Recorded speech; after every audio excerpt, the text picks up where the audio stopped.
অস্ট্রেলিয়ার শক্তিশালী বোলিং আক্রমণের সামনে যখন বাংলাদেশ বড় সংগ্রহ করার লড়াইয়ে ব্যস্ত, তখন ব্যাট হাতে দুর্দান্ত এক ইনিংস খেলে আলো ছড়ালেন মোসাদ্দেক হোসেন।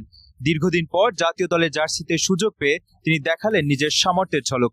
প্রতিপক্ষের অভিজ্ঞ ও মানসম্পন্ন বোলারদের বিপক্ষে আত্মবিশ্বাসী ব্যাটিং করে খেললেন ৭০ বলে অপরাজিত ৮৬ রানের অসাধারণ এক ইনিংস জুড়ে মোসাদ্দেক ছিলেন দারুণ নিয়ন্ত্রিত। শুরুতে পরিস্থিতি বুঝে খেলেছেন, আর সেট হওয়ার পর ধীরে ধীরে বাড়িয়েছেন আক্রমণের মাত্রা। তার ব্যাট থেকে এসেছে ৭টি ৪ ও ৩টি ছক্কা। ১২২.৮৬ স্ট্রাইক রেটে খেলা এই ইনিংসটি বাংলাদেশের রান সংগ্রহকে শক্ত ভিত এনে দেয় এবং অস্ট্রেলিয়ার বোলারদের উপর চাপ সৃষ্টি করে। বাংলাদেশের টপ অর্ডার কিছুটা ভালো শুরু করলেও মাঝপথে কয়েকটি গুরুত্বপূর্ণ উইকেট হারিয়ে দল চাপে পড়ে যায়। এমন পরিস্থিতিতে ক্রিজে এসে দায়িত্ব কাঁধে তুলে নেন মোসাদ্দেক। একদিকে উইকেট আগলে রাখেন, অন্যদিকে রান তোলার গতি ধরে রাখেন। তার ব্যাটিং ছিল ধৈর্য, পরিপক্কতা এবং আক্রমণাত্মক মানসিকতার চমৎকার সমন্বয়। বিশেষ করে ইনিংসের শেষ ভাগে মোসাদ্দেকের ব্যাট যেন আরো বেশি কথা বলতে শুরু করে।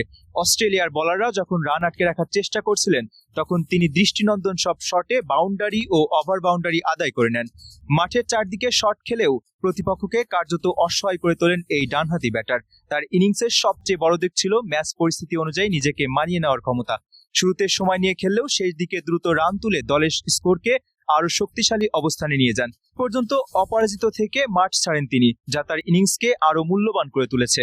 মোসাদ্দেকের এই পারফরমেন্স শুধু একটি ব্যক্তিগত সাফল্য নয়, বরং বাংলাদেশের জন্য বড় ইতিবাচক বার্তা। অনেকদিন ধরে জাতীয় দলে নিজের জায়গা ফিরে পাওয়ার অপেক্ষায় ছিলেন তিনি। সুযোগ পেয়ে যে তিনি প্রস্তুত ছিলেন, সেটি যেন ব্যাট হাতে প্রমাণ করলেন অস্ট্রেলিয়ার বিপক্ষে। বিশ্ব ক্রিকেটের অন্যতম শক্তিশালী দলের বিপক্ষে এমন ইনিংস নিঃসন্দেহে আত্মবিশ্বাস বাড়াবে মোসাদ্দেকের। একই সঙ্গে বাংলাদেশ দলও পাবে নতুন ভরসা। ব্যাট হাতে তার এই দুর্দান্ত প্রদর্শনী ম্যাচের অন্যতম সেরা মুহূর্ত হয়ে থাকবে। অস্ট্রেলিয়ার বোলিং আক্রমণকে কার্যত তুলোধুনো করে মোসাদ্দেক হোসেন বুঝিয়ে দিলেন, সুযোগ পেলে তিনি এখনো বড় মঞ্চে ম্যাচ জেতানো ইনিংস খেলতে সক্ষম।